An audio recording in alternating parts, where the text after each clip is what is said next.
Հետևաբար ես վստահ եմ, որ մենք կհասնենք այդ կետին, երբ որ խաղաղության ինստիտուցիոնալացման ճանապարհին մենք խաղաղության համաձայնագիրը կստորագրենք, բայց էդ էլ եմ ուզում ասել, որ խաղաղության համաձայնագրի ստորագրումը եւ վավերացումը դա չի նշանակում, որ աշխատանքը ավարտվեց։ Ընդհակառակը, հենց խաղաղության համաձայնագրի հրապարակման տեքստից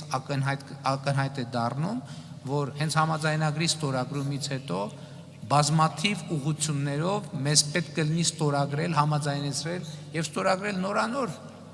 համաձայնագրեր, այդ թվում ոլորտային համագործակցության։ Չնայած օրինակ տրանսպորտի ոլորտում մենք այսօր համագործակցում ենք առանց որևէ համաձայնագրի։ Եվ բնականաբար այս առումով չափազանց կարևոր են TRIP նախագիծը եւ չափազանց կարևոր են այն նախագծերը, որը մենք քննարկում ենք Եվրոպական միության հետ։ Հենց աշխարհագրական դիրքի մասին խոսույթը դրա մասին է, որ երբ որ մենք լիարժեք բացենք ճանապարհները միմյանց համար եւ այդ թվում Թուրքիայի հետ սահմանը բացվի,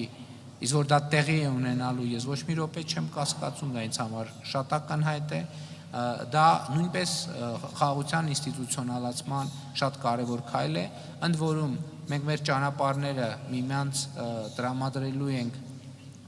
ազատ տեղաշարժի եւ ազատ բեռնափոխադրումների երթևեկության համար, երկկողմ առևտրի իմաստով, Հայաստանից Հայաստան Ադրբեջանի ճանապարհով, Ադրբեջանից Ադրբեջան Հայաստանի ճանապարհներով, ներառյալ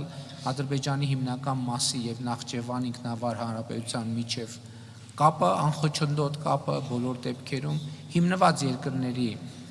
տարածքային ամբողջականության, ինքնիշխանության, իրավազորության վրա եւ մասնավորապես TRIP-ի դեպքում այդ բանաձևերը արձանագրված են այն TRIP նախագծի իրականացման շրջանակում, որը 2026 թվականի հունվարի 14-ին ընդունվեց Հայաստանի Հանրապետության եւ Միացյալ Նահանգների կառավարության միջև, բայց ուզում եմ ասել նաեւ շատ չերկարացնելով, որ այս ոլորտում ահռելի պոտենցիալ կա, որը իմ կարծիքով արդեն գտնվում է իրագործման փուլում Հայաստան-Եվրամիություն հարաբերությունների տեսակետից եւ ես համոզված եմ, որ այդ ուղղությամբ մենք շատ լուրջ ռազմավարական նշանակության նախագծեր ենք իրականացնելու